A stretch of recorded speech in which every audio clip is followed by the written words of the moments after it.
읽겠습니다. 시작. 야곱과 함께 각각 자기 가족을 데리고 애굽에 이른 이스라엘 아들들의 이름은 이러하니. 아멘. 아까 전에 최은영 우리 집사님께서 말한 것처럼 출애굽기를 볼 수 있는 성경이 아니고 창세기의 속편이라고 생각하면 딱 좋겠습니다. 그 이야기를 가능케 하는 것은 뭐냐면 창세기 46장 8절에 애굽으로 내려간 이스라엘 가족의 이름은 이러하니라 라고 하면서 원문상에 히브리어 원문상에 똑같은 단어와 똑같은 글절과 배치로 이루어져 있습니다. 그러니까는 결국에는 이 창세기의 저자가 누구냐라고 하는 일반적인 우리들이 알고 있는 상식선에서 모세다라고 말할 때 그 근거가 되는 가장 결론적인 이유는 이거는 이제 사고학적으로 말할 때는 이런 구절들이 동일시 되어지고 같이 사용되어질 때 이야기할 수 있죠. 자, 그러면은 이제 출애굽기를 읽을 때 여러분들이 우리가 출애굽기 전체를 읽으시면서 가장 눈여겨보셔야 될 부분이 뭐냐면 이 출애굽기를 왜 하나님은 기록하게 하셨는가죠. 그러니까는 창세기에서 하나님은 창조주이시다라는 것을 설명했어요. 근데 그 창조주이신 하나님이 출애굽기라고 하는 아주 번거롭고 어떻게 보면은 조금 지루하진 않지만 이 사건들의 스토리가 너무 이렇게 많은 사건들을 왜 이렇게 담아 놓으셨을까? 그냥 애굽에서 데리고 나오셨다 이러면 딱 해결될 건데 그렇게 하지 않고 출애굽기라고 하는 과정을 아주 세밀하게 설명해 주고 있습니다. 창세기에서 이스라엘은 이제 요셉에 의해서 어디로 들어가죠? 애굽으로 들어가죠. 그리고 나서 오늘 성경에 보시면 세월이 흘러서 애굽에서는 더 이상 요셉을 아는 임금이 없었어요. 그게 출애굽기의 시작이에요. 더 이상 요셉을 아는 임금은 없었다. 그리고 임금이 없는 그 결과로 어떤 일이 벌어졌어요. 이스라엘은 수많은 고통을 겪어야 했고 여러분들이 아시는 것처럼 수많은 아이들이 나일강에 버려져서 그들의 짧은 생애를 마감해야 될 수밖에 없는 그러한 상황에 놓여 있었습니다. 자, 얼마 전에 그 시리아 난민이 세계적인 관심을 갖게 된 결정적인 이유가 뭐예요? 그 어린 아이가 떠내려와서 그게 사람들의 관심이 있었잖아요. 근데 그 전에 안 떠내려왔을까요? 사실은 그 전에도 수많은 아이들이 죽었단 말이에요. 그런데 그것이 사람들의 눈에 비치기 시작한 거죠. 근데 오늘 성경에 보세요. 나일강에 여러분들 지금 나일강에요. 하나님께서 이스라엘을 출애굽시키기 전에 무슨 상황이 벌어졌냐면 수많은 아이들이 떠내려가고 있었단 말이에요. 나일강에 그 많은 수많은 남자아이들이 떠내려가고 있었던 걸 우리가 기억하셔야 돼요. 그 짧은 생애를 그들이 왜 그렇게 나일강에 떠내려가는 아이들이 있었을까요? 성경에는 이렇게 얘기해요.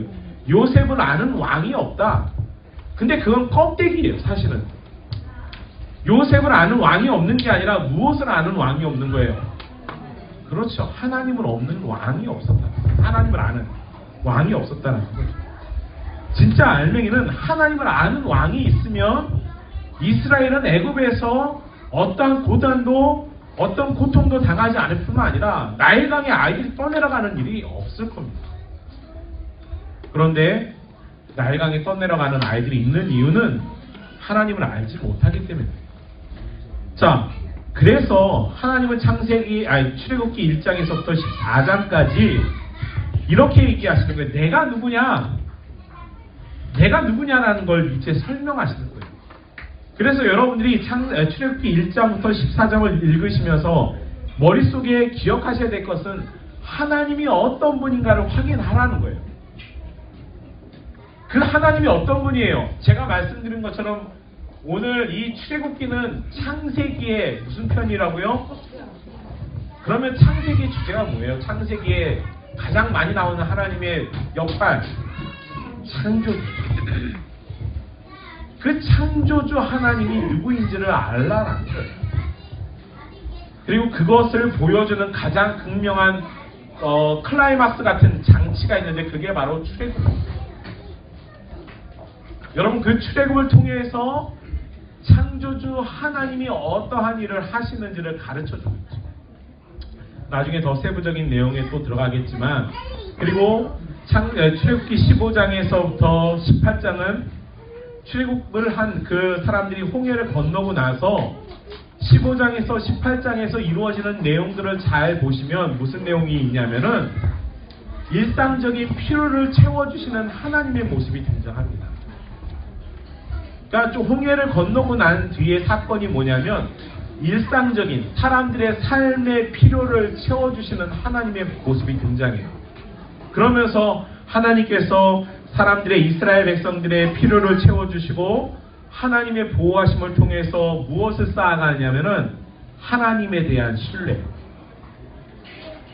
창조주 하나님이라는 분이 우리를 이끌어내셨는데 그 하나님께서 홍해라고 하는 이룰 수 없는 사람의 생각으로는 도저히 가늠할 수 없는 그 과정을 거치고 나서 하나님께서 아주 놀라운 일을 펼쳐주시는 것이 아니라 우리의 삶 속에 필요로 하는 것들을 채워주시면서 하나님은 우리와의 관계를 회복하는 거예요. 그래서 하나님께서 우리가 하나님에 대한 신뢰를 갖고 난 이후에 하나님은 이 신뢰를 바탕으로 해서 믿음이 있어야 그 다음에 무엇하죠? 약속을 하죠. 믿음 없이 약속한 사람 없어요. 여러분 결혼 전에 결혼 서약이 있기 전에 여러분 그 신뢰가 있으면 여러분 결혼 서약을 하지만 신뢰가 없는 사람들은 결혼 서약을 할 수 없습니다. 똑같아요. 출애굽기에서도 하나님이 우리의 일상적인 삶 속에 하나님과의 신뢰를 쌓아갈 믿음을 쌓아가고 난 뒤에 뭘 하셨냐면 시내산에서 약속을 합니다. 그게 19장에서부터 24장까지의 이야기. 그래서 신뢰가 약속으로 변하면서 하나님께서 시내산 이야기를 통해서 이스라엘 공동체에게 하고 싶은 말이 있어요. 그 말을 시내산 공동체에다가 이야기해 주시고 하나님의 율법이 선포되고 그 중심이 십계명입니다. 자, 신뢰도 쌓았죠. 하나님과 약속도 이제 맺어졌죠. 자, 그러고 나서부터는 뭘 하는 거예요? 중요한 게 이거예요. 하나님과의 신뢰를 쌓았어요. 이스라엘 백성을 왜 애굽에서 데리고 나왔어요? 하나님이 왜 데리고 나왔어요? 놀러 나간 거예요? 아니 이게 제일 중요한 건데 왜 데리고 나왔어요? 그냥 하나님을 예배하기 위해서. 여러분 모세가 애굽에란다. 바로 왕에게 계속해서 언급한 게 뭐냐면 우리가 하나님을 예배하게 하게 해달라고 하는 거예요.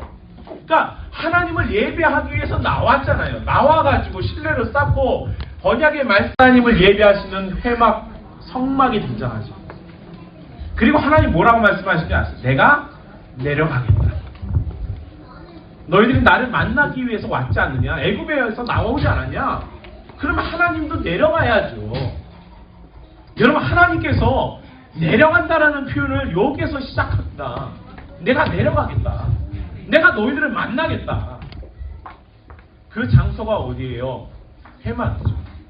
그런데 놀라운 것은 이 하나님께서 출애굽을 이제 우리가 2등분으로 딱 자르기 시작하면은 시내산에서 율법이 주어진 후에 이제 시내산에서 언약 관계, 그러니까 신뢰를 갖고 언약을 했잖아요. 그런데 이제부터 변화가 돼야죠. 언약을 가지고 있는 백성에게 하나님께서 뭐라고 말씀하셨어요? 내가 내려갔다.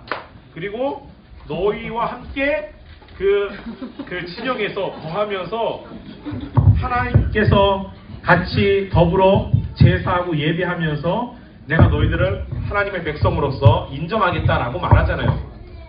근데 이렇게 하려고 막 준비하고 있는데 뭐가 등장해요? 여러분들이 성경을 너무 안 읽는다라는 걸 보여줘요. 이렇게 막 이렇게 십계명도 주시고 약속해 주시고 막 이 사건이 등장했는데 모세가 딱 하니 내려오니까 뭐가 있어요? 그렇죠.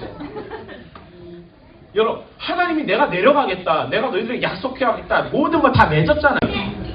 가나안 땅에 이스라엘이 들어갈 수 있었던 결정적인 이유는 하나님의 임재가 있었기 때문에 그들이 가나안 땅에 들어갈 수 있었어요.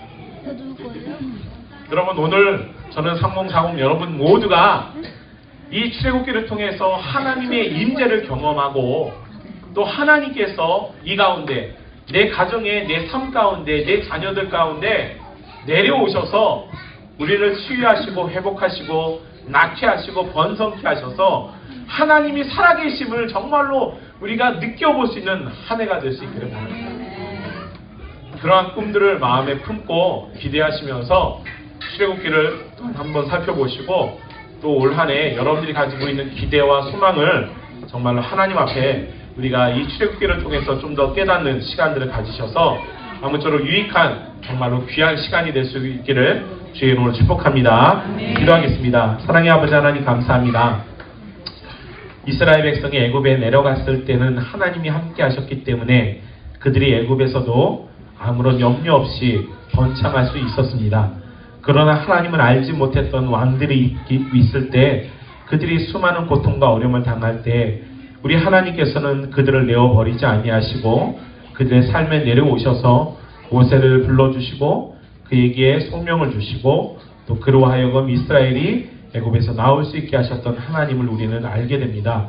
하나님 오늘 이 시간에 3040 모두에게 이와 같은 영적인 출애굽이 우리 삶 속에 일어날 수 있게 하시고 하나님의 인도하심과 하나님의 도우심과 또 하나님의 이끄심을 우리가 경험할 수 있는 올 한 해 2016년 한 해가 될 수 있도록 인도하시고 축복하여 주시옵소서. 감사드리며 우리 주님 예수 그리스도의 이름으로 기도합니다. 아멘. 벌써 몇 시야? 끝난 거?